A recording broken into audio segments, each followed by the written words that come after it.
Hi. I can't sleep, so we're going to finish Magic Treehouse Merlin Missions. I do believe we were on chapter 4. Chapter 4, Who Will Go? I've come to see Arthur the King, the Christmas knight said. His deep voice echoed from inside his helmet. His red armor gleamed in the firelight. King Arthur stood up. He stared fiercely at the knight, but he spoke in a calm, steady voice. I am Arthur the King. Who are you? The knight did not answer Arthur's question. So, you are the legendary King Arthur of Camelot, he said in a mocking voice.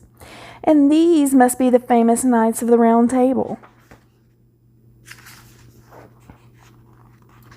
Yes, said King Arthur, and again I ask, who are you? The Christmas knight still did not answer Arthur's question. The spell of the dark wizard has robbed Camelot of its joy, said the Christmas knight. Has it robbed you and your men of your courage as well? You dare to question our courage, King Arthur said in a low, angry voice. Camelot is dying, the Christmas knight boomed. Why has no one journeyed to the other world to recapture its joy? I have sent my best knights on such a quest, said King Arthur. They never returned. Then send more, thundered the Christmas knight. No, shouted King Arthur, pounding his fist on the table. Never again will I feed good men to the magic and monsters of the other world. Jack felt a chill of fear. What monsters? Then you choose your fate, said the Christmas knight. If you will send no one else to the other world, all that your kingdom has gained through time, all beauty, music, wonder, and light, and all that Camelot has ever been or ever could be, will be lost and forgotten forever. No, shouted Annie. Shh, Annie, said Jack. The Christmas knight turned to the knights at the table. Who will go? He boomed. We will, shouted Annie. We will, said Jack. Yes, we'll go on this quest, yelled Annie. She jumped up.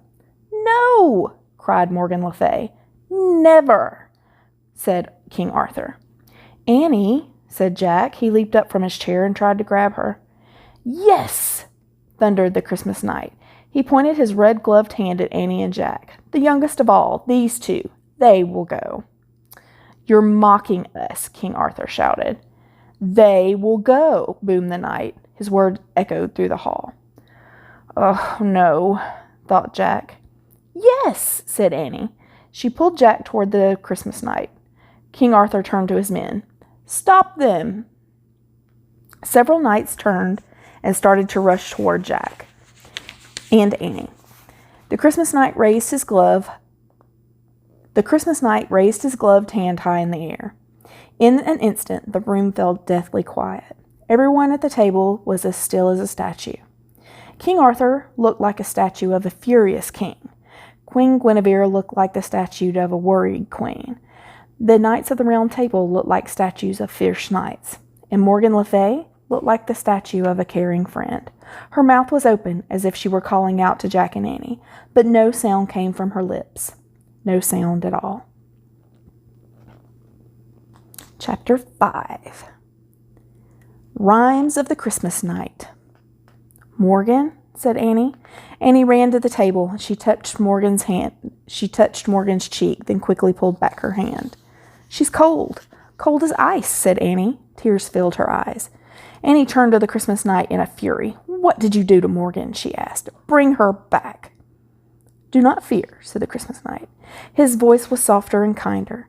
She will come back to life after your quest is complete. What exactly is our quest? Said Jack.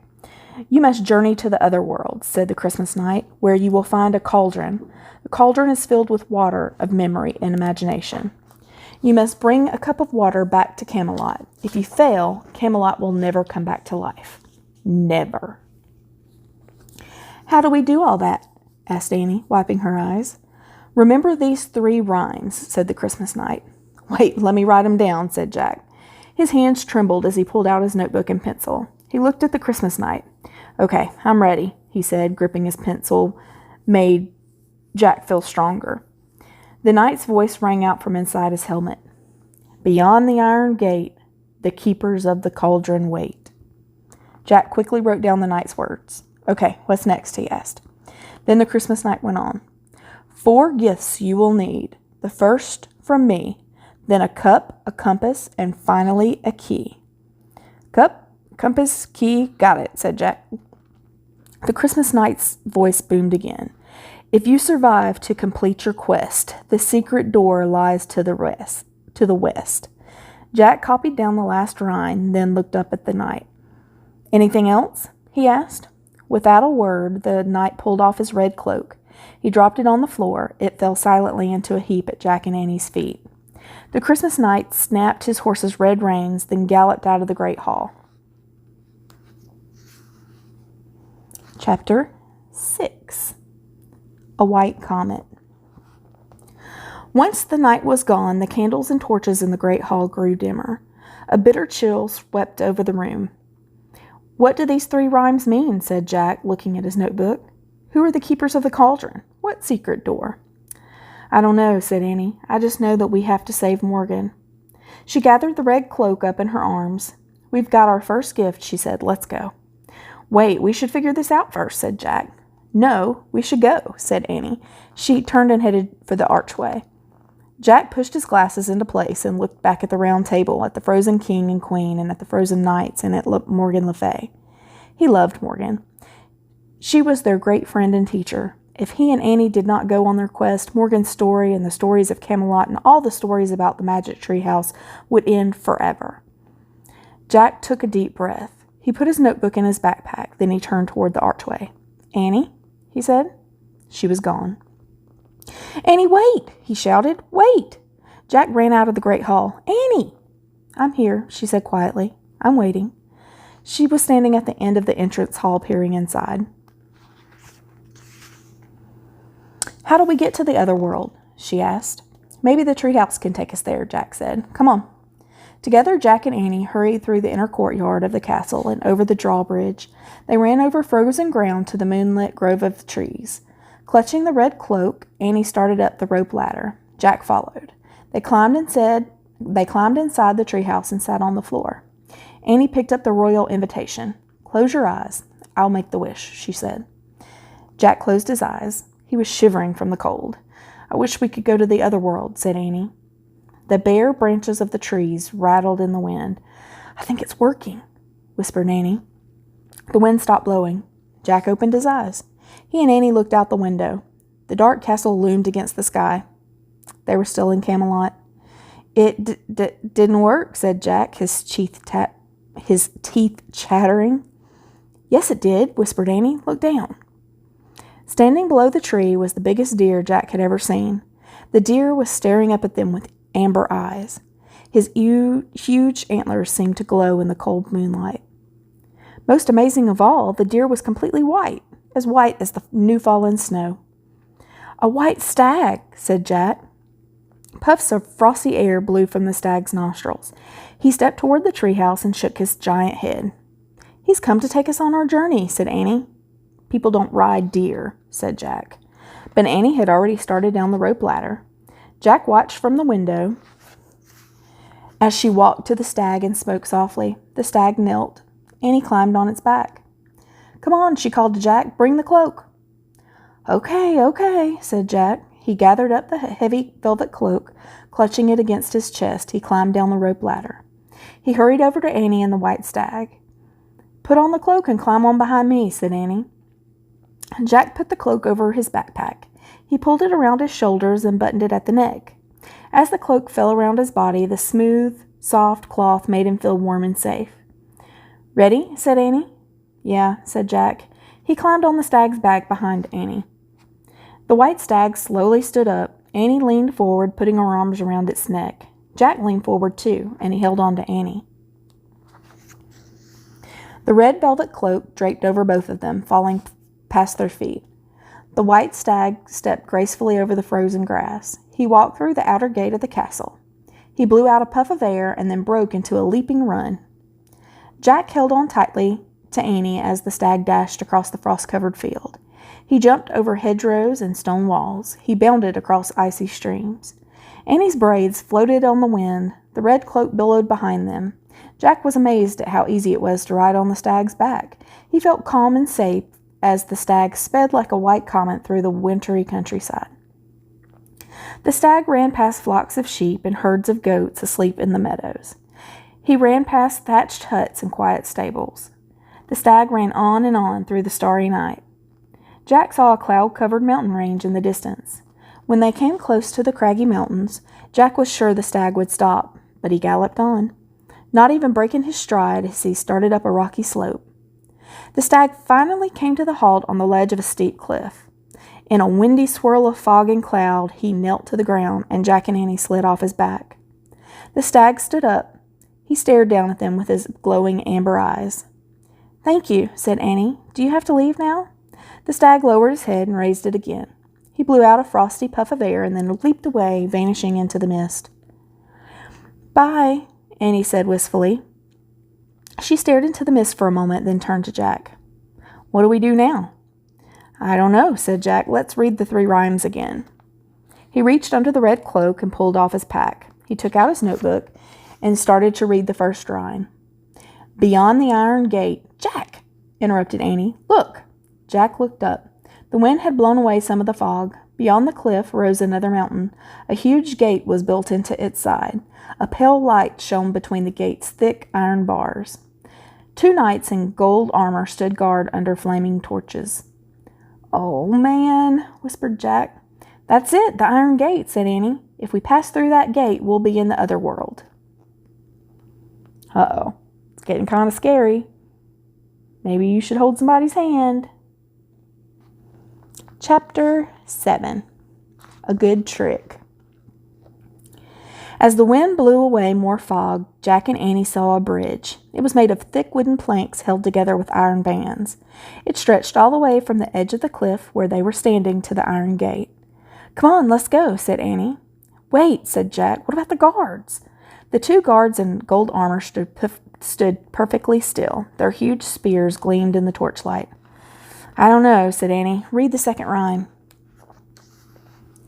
Jack looked in his notebook and read aloud. "4 gifts you will need, the first from me, then a cup, a compass, and finally a key." "The first gift is the Christmas knight's cloak," said Annie. "Yeah, I guess it's supposed to help us somehow," said Jack. He unbuttoned the cloak from around his neck, then he held it out to get a good look at it. "Maybe it can make us invisible," said Annie. "That's nuts," said Jack. "Seriously," she said. "Cloaks sometimes do that in stories." "Well, it didn't make me invisible, did it?" said Jack. "Maybe you were wearing it wrong," said Annie. "Give it to me." "Oh, brother," said Jack, but he handed the cloak to Annie. It flapped in the wind as she pulled it around her shoulders. "Can you see me?" she said. "Yes, Annie," Jack said, rolling his eyes. "I can see you." Jack looked back at the gate. Even if we get past the guards, what then? He wondered. The other world swallowed up Camelot's best knights. King Arthur said it was filled with magic and monsters.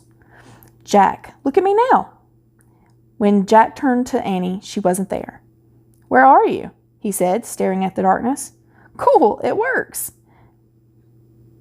"Where are you?" Jack said, turning around. "Here." Jack felt a hand touch his face. "Ha!" he said, jumping back. "It's me. I'm invisible. I pulled the hood over my head. That's the trick." Jack felt a chill run down his spine. "Oh, man," he whispered. "Watch, I'm going to take the hood off." In a flash, Annie was back. "It feels creepy to be invisible," she said. Jack was speechless. "The magic only happens when you wear the hood," said Annie. "Good trick, huh?" Yeah," said Jack. He shook his head. "This is just too weird." "Don't worry about it being weird. It's a great way to get us past the guards," said Annie. "Plus, it's a way to hide in the other world. We don't know what we'll find there, right?" "Yeah, right," said Jack. "Okay." "Good," said Annie. "Now stand beside me and don't move." Are you liking this story? You think it's a good story?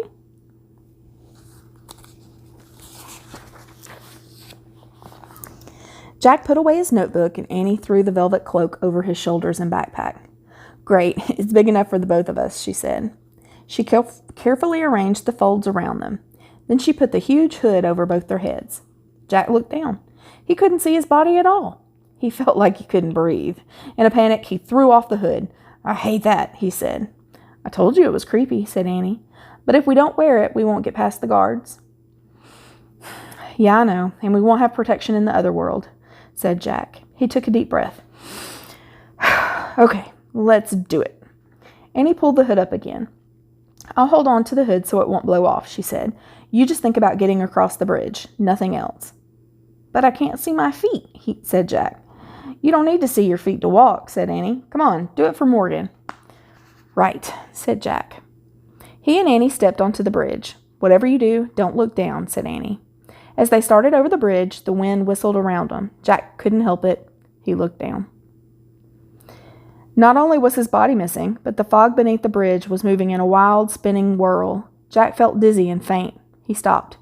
Keep going, whispered Annie. Jack took a deep breath and looked straight ahead. Then he started walking again. He went slowly, step by step, toward the pale light beyond the bars of the gate. In the flickering torchlight, the guards looked like giants.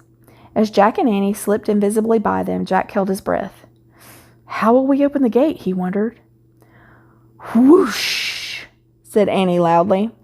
Jack's heart nearly stopped. Had Annie lost her mind? What are you doing? He whispered. I'm the wind, Annie whispered back. Whoosh! Annie gave the gate a shove. It swung open as if pushed by the wind. Jack looked back and saw that the guards had turned in their direction. Quick, whispered Annie. She and Jack moved silently through the gateway. Whoosh, said Annie. She pushed the gate back. It shut with a clang. Through the bars, Jack saw the guards face the bridge again. Good work, he said to Annie. Thanks, she said. Jack and Annie turned away from the gate. Oh, whispered Annie. The other world, whispered Jack. Chapter 8. The Other World. The other world was completely different from the dark, cold world Jack and Annie had just left behind. They were standing at the edge of a pale green meadow. The meadow was bathed in warm, rosy sunlight. 3 horses, one black, one brown, one gray, were grazing nearby. On the hillside beyond the meadow, red and purple flowers sparkled like bright buttons. It's so nice here, said Annie. Yeah, said Jack. Maybe we won't need this anymore. He pulled the hood of the cloak off of their heads. He was relieved to see Annie's face and to see himself. What was the first rhyme again? Asked Annie. Jack took out his notebook and found the first rhyme to read aloud. Beyond the iron gate, the keepers of the cauldron wait. He looked around warily. I wonder where the keepers of the cauldron are, he said. What do you mean? Asked Annie. We just sneaked past them, remember? Whoosh! I don't know, said Jack. The rhyme says beyond the iron gate. Those guards were in front of the gate. They weren't beyond it. Shh, said Annie. Listen. From over the hill came the faint sounds of sweet, joyful music. Maybe the keepers of the cauldron are playing that music, said Annie. Maybe, said Jack. He listened for a moment and smiled. The music made him feel light and happy. Let's go meet the keepers, said Annie. Not so fast, Jack said. Shouldn't we be invisible again, just in case? I guess so, said Annie, sighing. Jack pulled the hood of the cloak over their heads. Together, they started walking invisibly across the soft meadow. They passed the 3 horses, climbed the flower-covered hill, and at the top, they looked down. Oh, man, said Jack. The hill sloped gently down into a misty green glade. In the middle of the glade, a band of musicians played flutes and pipes and drums and violins. Around the band, hundreds of dancers danced in a huge circle. The keepers of the cauldron, said Annie. The dancers and the musicians were smiling and laughing. They wore blue coats and green coats and white gowns and yellow gowns. They wore sparkling red slippers and hats with colored feathers. The dancers looked like people, except they all had glittering gold skin and wings that shimmered like mist wings that shimmered in the mist like spun silver. "They're beautiful," said Annie. "Yeah, they are," said Jack. "I don't think we need to be invisible with them," said Annie. "I think you're right," said Jack. He and Annie threw off the red cloak. They left it in the dewy grass and ran down the hillside to the winged dancers. The dancers paid no attention to them. They just kept going round and round in their joyous circle. "I feel like dancing with them," said Annie. "Me too," said Jack. It was strange. He was usually shy about dancing, but he wanted to join this dance more than anything. He pulled off his backpack, and as he set it down, he saw 3 swords lying in the grass. But he didn't stop to wonder about them. The music was calling. The winged dancers broke their circle and welcomed Jack and Annie into their dance. Annie held Jack's right hand as he grasped the slender golden hand of the dancer on his left. The dancer smiled down at him. Like the others, she was as tall as a grown-up, but she didn't have any lines or wrinkles on her face. All the dancers looked very young, yet they seemed ancient at the same time. As Jack danced around the circle, his heart leaped. His spirits soared. His glasses fell off, but he didn't care. He kept dancing. As he danced, everything in his mind became a blur. He forgot about Morgan and Camelot. He forgot about their quest for the water of memory and imagination. He forgot all his fears and worries. "Jack, look!" Annie cried. Jack looked at her. "Hi!" he shouted, laughing. "No, don't look at me," she called. "Look there, across the circle." "I can't see," he said. "3 knights," Annie shouted. "3 knights dancing." "Great!" shouted Jack. "No, Jack, they look awful. They look sick," yelled Annie. She pulled away from the circle and tumbled back into the grass. "Jack, stop dancing!" But Jack didn't want to stop. He wanted to dance to the wild music forever. Forever and ever and ever.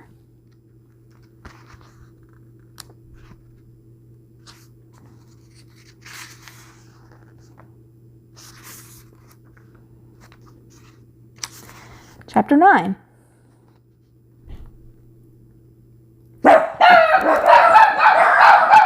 Shh. Shh. Shh. Come back. Shh. Shh. Hush. Hush. Hush. Rue, come on.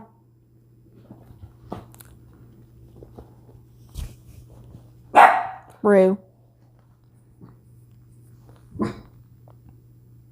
Rue.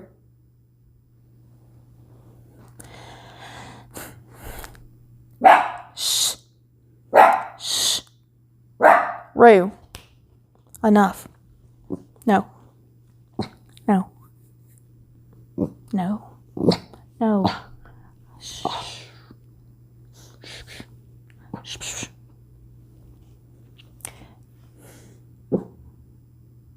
Chapter 9. The Lost Knights. Shh. Annie chased Jack around the circle. "Stop, Jack," she cried. "Stop." She grabbed his shirt and tried to pull him out of the dance. "Shh." "Let go, Annie," he said. "Leave me alone." But Annie wouldn't let go. Finally, she pulled so hard that Jack broke his hands with the dancers and tumbled backwards into the grass. The winged dancers didn't seem to notice. They closed their circle and kept going around and around. "Why'd you do that?" said Jack, sitting up. "I was having fun." "Look at the knights," said Annie. "See them?" Jack still couldn't see. The world was spinning before his eyes. He ached to get back into the dance. "Here, I found your glasses," said Annie. "Put them on."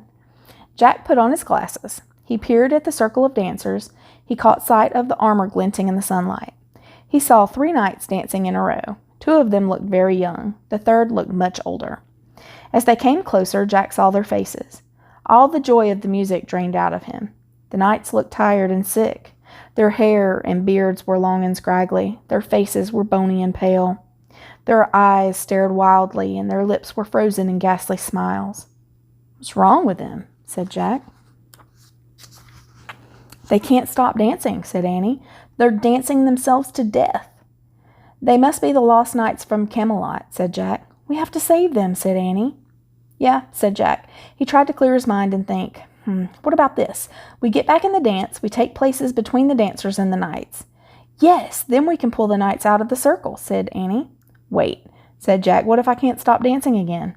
Just don't let yourself get caught by the music, said Annie. You have to think about something else. Think about why we're here. Think about Morgan. Okay, said Jack, I'll try. Jack and Annie crouched in the grass. They watched and waited as the knights danced closer and closer and closer. Now, shouted Annie. Jack and Annie rushed forward. They broke into the circle on either side of the knights. As Jack started dancing, his feet seemed to fly to the beat of the drum. He felt a wave of joy. His worries left him. Now, Jack, cried Annie, pull away. But Jack didn't want to pull away. The music rang in his ears. Nothing mattered except for the dancing. Jack, pull away now, Annie shouted again. Jack shook his head, trying to shake off Annie's voice. Morgan! Morgan! Annie yelled. The word Morgan made Jack stumble a bit in his dance. Morgan! Morgan! Annie shouted. Jack stumbled again. Then he used all his might to stop himself from dancing. He let go of the hand of the dancer on his right and threw himself out of the dance, pulling the knight on the left with him. Annie and the other two knights stumbled back with them onto the grass. Just as before, the dancers didn't seem to notice. They closed their circle and kept going round and round in their joyous, timeless dance. Chapter 10. The Knight's Gifts. The three knights lay in the grass, fighting for breath. The dance. We must stop. Stop dancing, gasped the older knight. You have stopped. We pulled you away, said Annie. The knight looked up at her and Jack. He had a rough, craggy face. Who are you? He asked in a hoarse voice. Friends, said Annie. She spoke loudly to be heard over the music. We came from King Arthur's castle. We're on a quest, said Jack, to get the water of memory and imagination. To save Camelot, said Annie. Camelot, whispered the knight. We came from Camelot. I don't recognize you. We're just visiting, said Annie, but we know all about you. You're Sir Lancelot, aren't you? Yes, breathed the knight. And Sir Percival and Sir Galahad, said Jack. Yes, my son, Galahad, said the knight. King Arthur thinks you're lost forever, said Annie. Sir Lancelot closed his eyes. The dance, he said. It made us forget. I know, said Jack. The dancers must be the keepers of the cauldron. You can't get past them without getting caught up in their dance. Father, we must find the water. Sir Galahad tried to sit up, but he was too weary. He lay back down in the grass. That's okay. We're here now, said Annie. You should all rest. Sir Galahad closed his eyes. Yeah, don't worry, said Jack. Annie and I will find the magic water for Camelot. But you are just children, said Sir Percival, the third knight. You must wait for us. There's no time, said Jack. Camelot is dying, said Annie. We have to hurry. Then you must take this, said Sir Galahad. He reached into a leather pouch that hung around his shoulder, and he took out a silver cup. With a trembling hand, the young knight gave the cup to Annie. A cup, she said, and take this too, said Sir Percival. He pulled a small wooden box from a bag that hung from his belt and handed it to Jack. Jack opened the lid. In the middle of the box was a pointer with markings all around it. A compass, said Jack. And this, said Sir Lancelot. He took a silk cord from around his neck. A glass key hung from the cord. A key, whispered Annie. Lancelot handed the key to Annie. She and Jack looked at it closely, then Annie hung it around her neck. When she turned back, all the knights were fast asleep. Sweet dreams, said Annie gently. You guys need a long nap.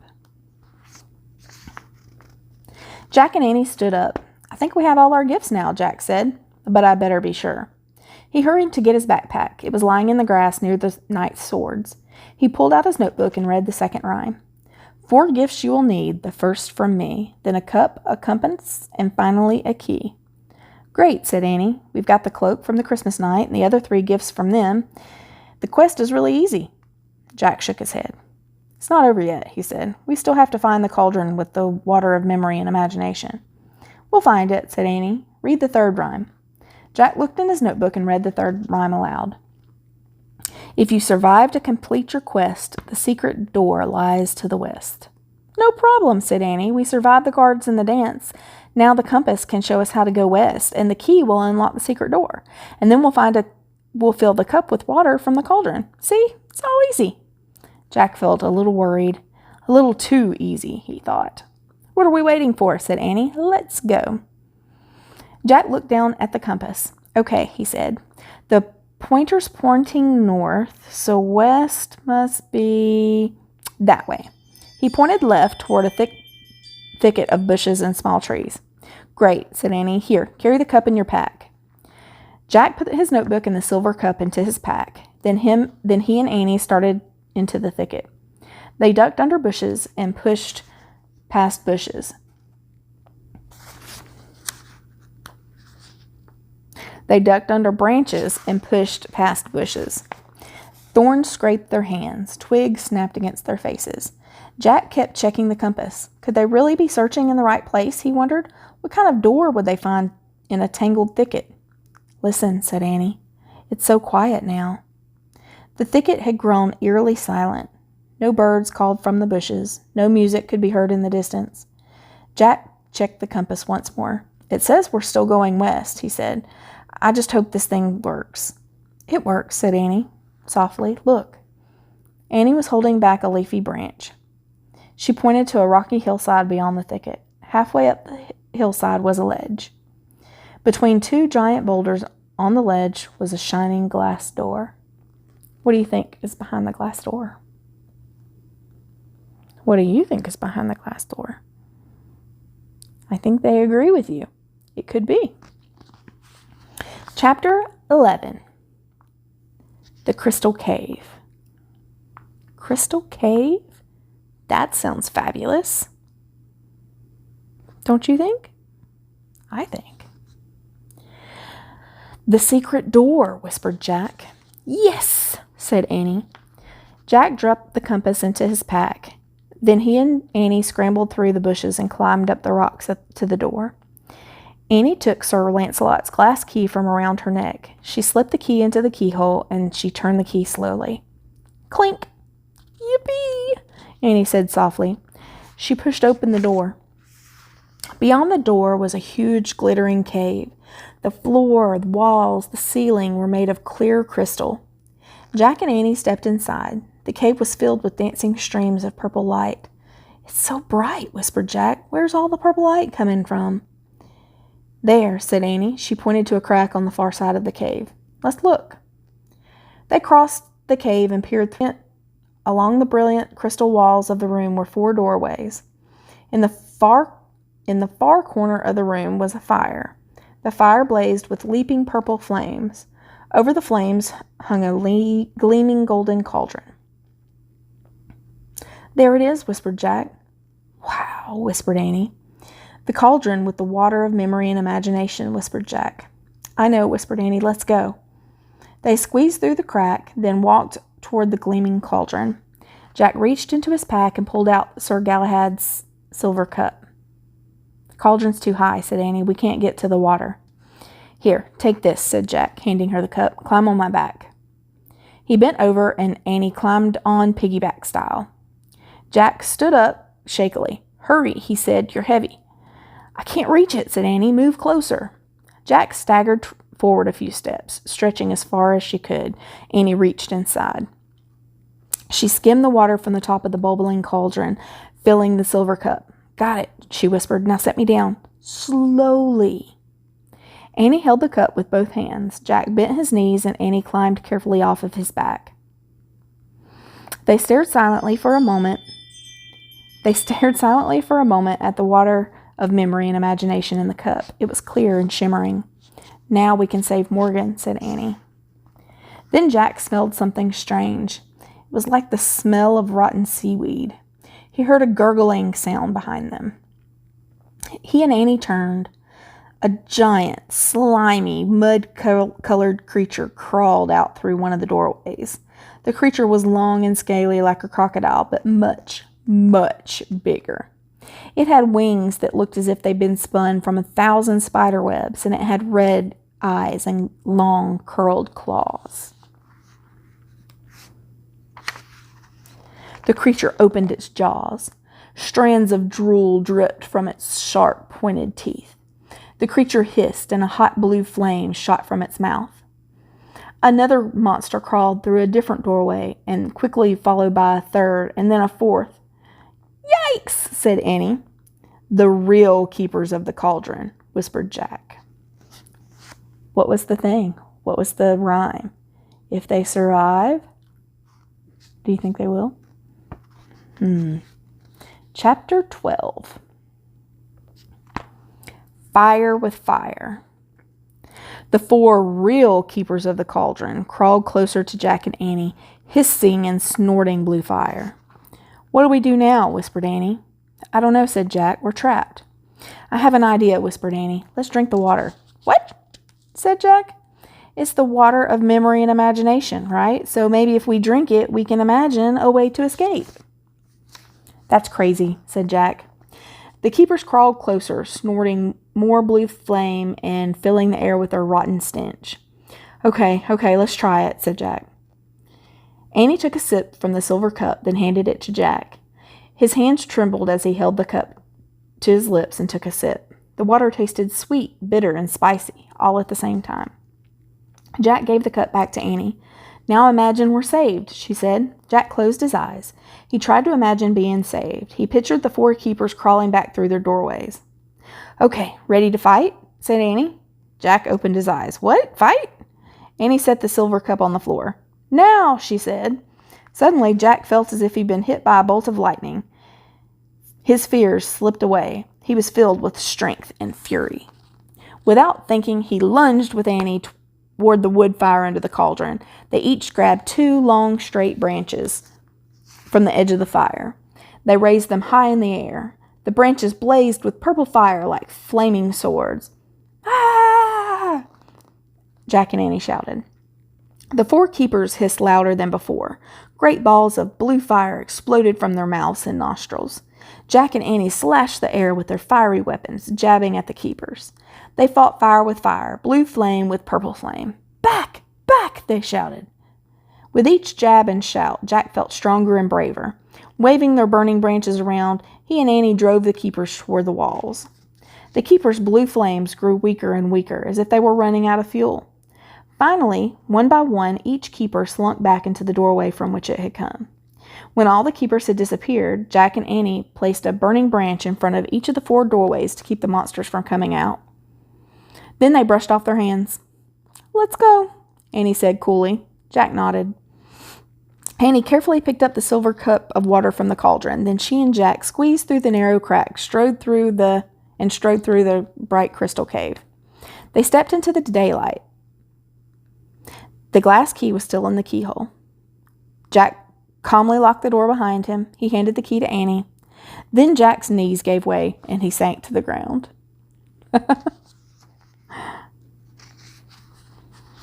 Chapter 13.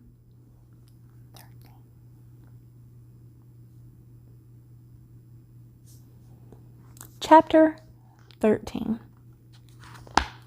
Your horses are waiting. "I don't believe what just happened," said Jack. "What part don't you believe?" said Annie, holding the silver cup. He laughed and shook his head. "I don't believe any of it," he said.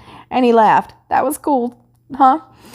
Jack pushed his glasses into place and stared at her. "Seriously, what just happened in there?" he said. "I imagined us fighting the keepers with flaming swords," said Annie. "What did you imagine?" Jack shrugged. "I just imagined the keepers going back in their holes," he said. "Good," said Annie. "We both got what we imagined." "Yeah," said Jack, smiling, "but what you imagined made a much better story." A shriek of fury came from within inside the cave. "Yikes," said Annie. "Let's get out of here," said Jack. He scrambled to his feet. Together they climbed back down over the big rocks to the thicket. Annie moved very carefully to keep from spilling the water in the cup. When they came to the thicket, Jack pulled out Sir Percival's compass. "If we came west to get here, then we have to go east to get back, and east is that way." As they started into the wild growth, Jack went first so he could clear the way for Annie. Without talking, they pushed steadily through the trees and bushes, moving further and further from the keeper's cave. Finally, they heard music in the distance. They walked closer and closer toward the sound until they stepped back into the green glade. The winged dancers were still there, dancing in their magic circle. Jack's heart raced. He wanted to join them again, but he knew that if he did, he would never escape their dance. "Look," said Annie, "the knights are awake." Sir Lancelot, Sir Galahad, and Sir Percival were standing just beyond the circle of dancers. They were buckling on their swords. "Hi," said Annie, "guess what? We got it." The knights walked shakily toward Jack and Annie. They still looked thin and tired, but color had returned to their cheeks. "We have the water of memory and imagination," said Annie. She held up the silver cup. The knights smiled. "Now we have to get it back to Camelot," said Jack. "We would like to help you," said Sir Lancelot, "but it seems we've lost our 3 horses." "No, you haven't," said Annie. "Your horses are waiting for you." "They're on the other side of the hill," said Jack. Jack and Annie led the knights over the hill. On their way, Jack picked up the red velvet cloak. When they came to the meadow, they saw the 3 horses. The horses neighed and cantered over to the knights. Sir Lancelot stroked the mane of the black horse. He turned to Jack and Annie. "You can both ride back to Camelot with me," he said. "Thanks," they said. Jack fastened the red cloak around his neck. Sir Lancelot helped him on the back of his horse and then climbed on himself. Annie sat behind Lancelot. She held on to the knight with her right hand, and she held the silver cup in her left hand. "Can you carry the water without spilling it?" Jack asked her, worried. "I'll try," she said. Sir Galahad mounted the brown horse, and Sir Percival climbed on the gray horse. Then the 3 knights started through the pale green meadow. "Careful, careful," Jack whispered to Annie. I got it," she said. When they came to the iron gate, the knights drew their swords. "Open the gate, in the name of King Arthur of Camelot," Sir Lancelot called. Though he still sounded hoarse, the knight's deep voice carried an amazing strength. The iron gate slowly swung open. Sir Lancelot urged his horse onward. The guards watched silently as the knights passed them and started across the bridge. The 3 horses trod in a single file over the wood planks. Again, Jack was amazed by the difference between this world and the other world. Here it was dark and freezing and foggy. The red cloak flapped in the bitter wind. As the horses stepped off the bridge, they each neighed loudly. "Oh, wow," whispered Annie. Standing high on a rock, in a swirl of fog, was the white stag. What do you think? Do you think it would have been hard to get out with those dragons? Would y'all have been scared? I would have been. Chapter 14. Return. The 3 knights gazed in wonder at the white stag. "Here, take this," Annie said to Jack. She handed him the silver cup, and then she slipped off the back of Lancelot's horse and ran to the stag. "Thanks for coming for us," she cried, throwing her arms around his neck. The 3 knights looked at Jack. "It's the white stag," said Jack. "He brought us here." Sir Percival asked in a hushed voice, "Are you wizards?" "No, just ordinary kids," said Jack, "but I know he's magic. We got here from Camelot in no time at all. I guess he's come to take us back." "Then you must go with him," said Sir Lancelot. "You will have a much faster journey, I can assure you." Sir Lancelot held the silver cup as Jack slipped down from the black horse. Then Jack took the cup and carefully climbed onto the back of the stag behind Annie. He held the cup with both hands as the stag stood up. "Tell King Arthur we will return to Camelot before the first night of the new year," said Lancelot.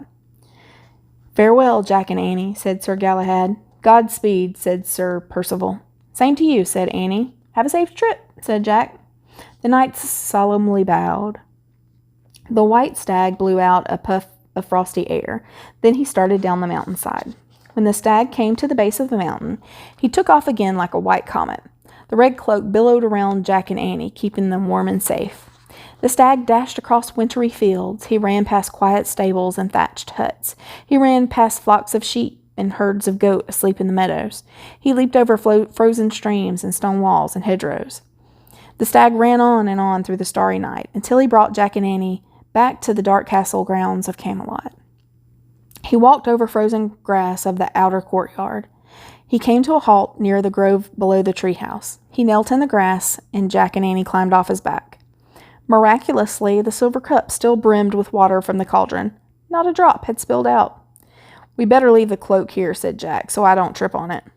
Jack carefully set the cup on the ground, Annie helped him unbutton the red velvet coat from around his neck, and then she draped it over the stag's back.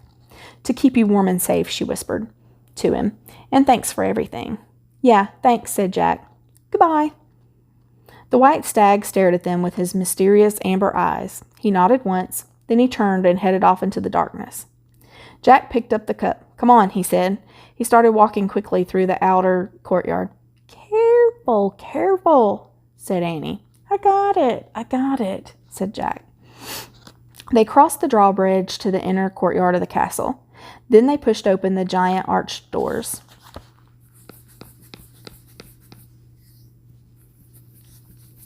My nose itched.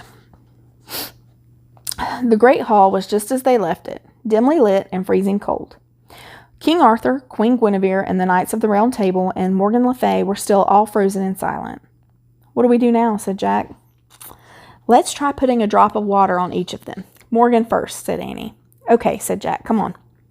Holding his breath and keeping his eyes on the cup, Jack walked carefully toward the round table. Oh no! Suddenly, his left foot stepped on the shoelace of his right sneaker, and he stumbled. "Jack!" yelled Annie.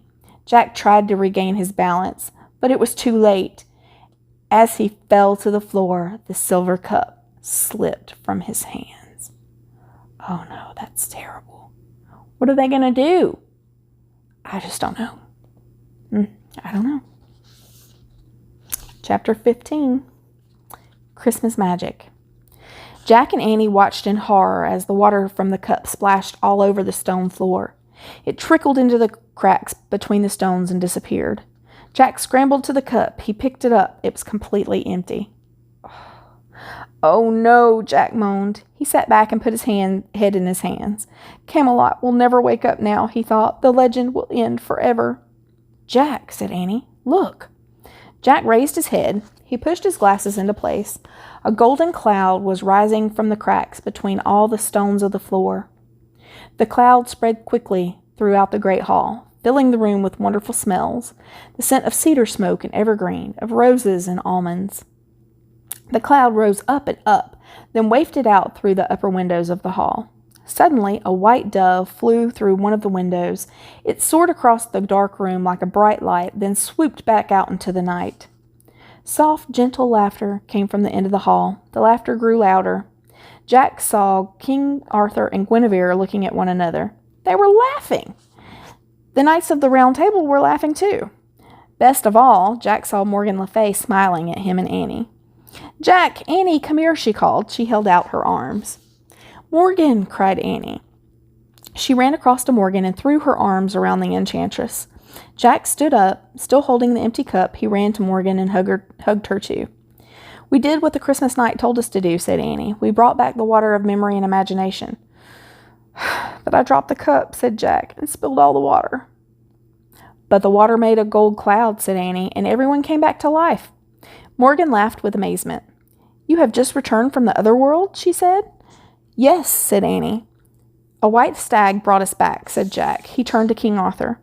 "Your Majesty," he said, "we have good news. Your knights are safe.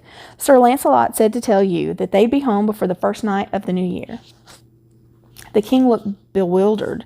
"You found them?" "Yes, and they're all fine," said Annie. "Here," said Jack. He handed the silver cup to the king. "Please give this back to Sir Galahad." "And this to Sir Lancelot," said Annie. She took the glass key from around her neck and gave it to King Arthur.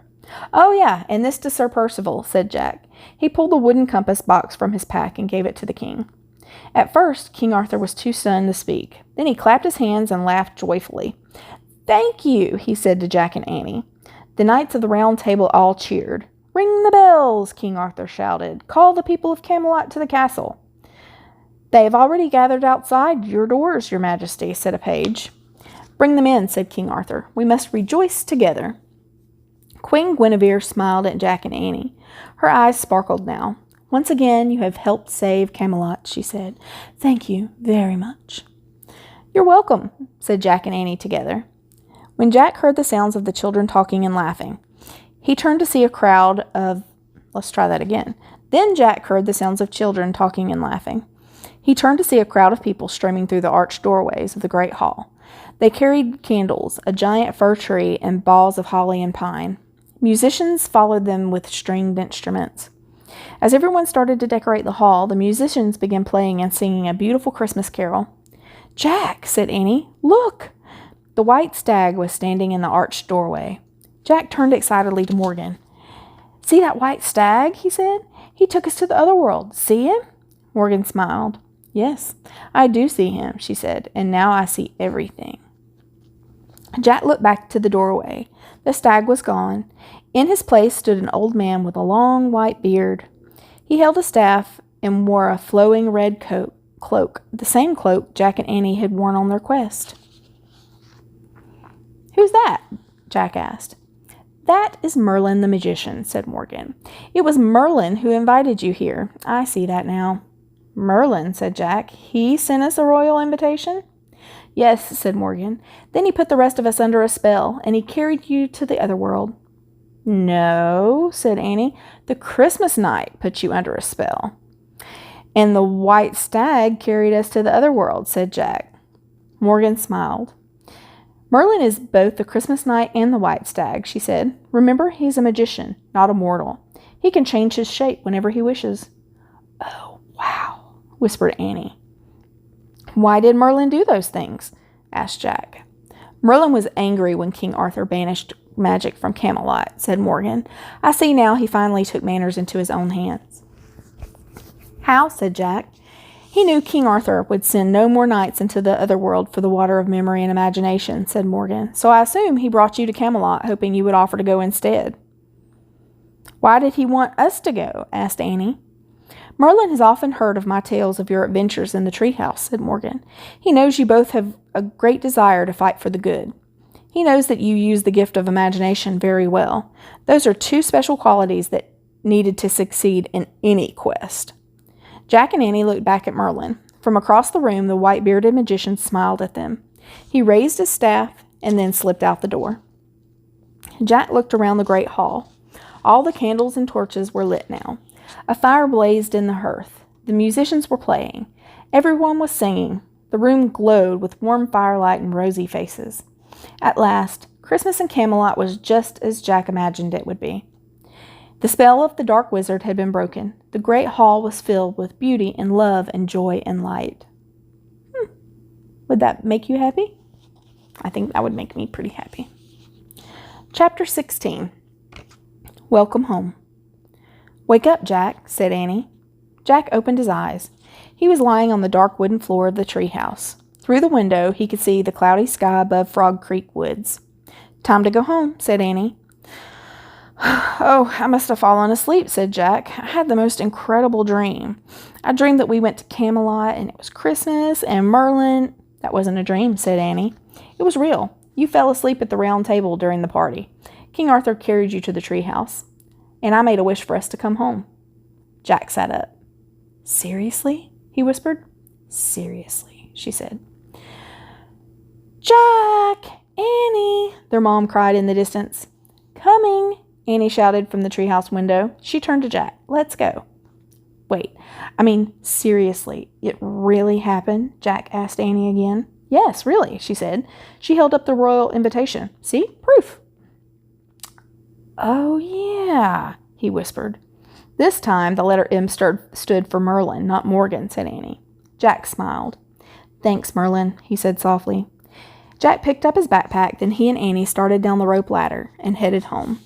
They walked through the deep December twilight. Snowflakes started to fall. By the time they left the woods and headed down their street, snow was swirling everywhere. Ahead they could see their house glowing with the lamplight. Their mom was waiting on the front porch. "Hi, Mom," said Annie. "Hi, Mom," said Jack. "Hi, kids. Did you have a good day?" she asked. "Yeah," said Jack. "Pretty good," said Annie. "I'm glad," said their mom. "Welcome home." She held the door open and Jack and Annie slipped inside. Their house felt extra warm and cozy. Good smells came from the kitchen. Jack and Annie took off their snow-covered jackets and then headed up the stairs. In the hallway, Annie turned to Jack. "Merry Christmas," she said simply. "Merry Christmas," he said. Annie slipped into her room and Jack into his. Jack closed the door and sat on his bed. He took a notebook out of his pack and opened it. His spirits sank. Except for the 3 rhymes, he had taken no notes on their journey. Not one. Exhausted, he lay back on his bed. He squeezed his eyes shut and tried to remember all the details of their adventures in Camelot and the other world. He could feel the terrible chill in the great hall when Morgan was frozen. He could hear the joyful music as the winged dancers danced around in their circle. He could taste the sweet, bitter, spicy taste of the water of memory and imagination. Jack sat up. All at once, he felt very awake. He turned to a clean page in his notebook. He grabbed a pencil and wrote. It all started when we saw the white dove in the twilight. Using his memory and his imagination, Jack kept writing, doing his part to keep the legend of King Arthur, the Knights of the Round Table, Merlin, and Morgan Le Fay alive. As the snow swirled outside his window, Jack wrote and wrote and wrote. He didn't stop writing until he had written the whole story, his story of their Christmas in Camelot. The end. This is a note from the author. You may or may not be interested in it, but I'm going to read it anyway. A note from the author, Mary Pope Osborne. Many people believe that the legend of King Arthur was inspired by an actual military leader who led Britain over 1,500 years ago. Imaginary stories about the adventures of King Arthur were told in Wales and Ireland. These stories are called Celtic myths. Sadly, most Celtic myths are lost to us forever because only a few were ever written down. Many details in my story about King Arthur's realm are drawn from details in the few Celtic stories that have survived through the ages. The cloak that makes one invisible was considered to be one of the 13 treasures of Britain. Merlin the magician was said to have kept the treasures in a glass tower. None of the magic of the treasures would work for a person who was unworthy to use them. The white stag was inspired by a supernatural Celtic beast that often led humans to a hidden other world. The idea for the cauldron of memory and imagination came from a 6th century poem. The poem tells about King Arthur and the knights traveling to a hidden world and searching for a magic cauldron of poetry and inspiration. Many knights never returned from this dangerous quest. In the 12th century, Queen Eleanor of Aquitaine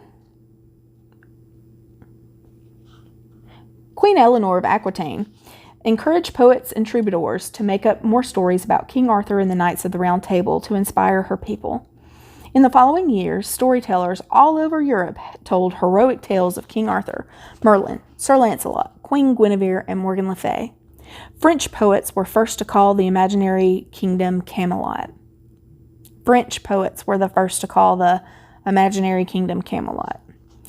Stories of the Middle Ages blended elements of Christianity with the old Celtic myths.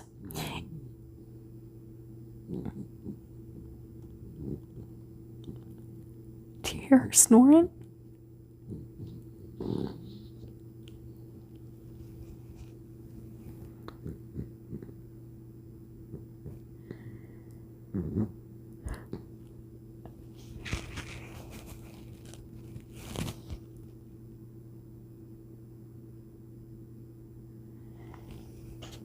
Storytellers of the Middle Ages blended elements of Christianity with old Celtic myths. In their stories, miracles and marvels often took place around Christian holidays. Christmas in Camelot was a time of joyous celebration. Mary Pope Osborne.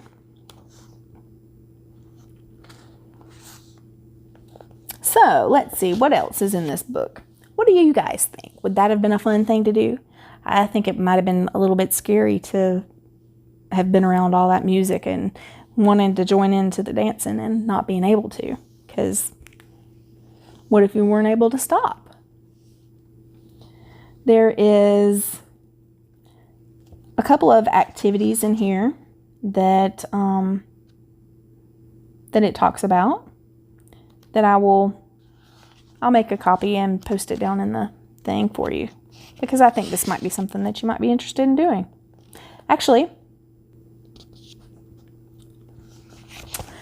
that's it. Magic Treehouse, Merlin Missions, Christmas in Camelot, number 1. It was good. I enjoyed reading it. I hope you guys enjoyed it too. Our next story will be Merlin Missions number 2, Haunted Castle on Hallows Eve. Okay, I'll talk to you guys later. Go to sleep.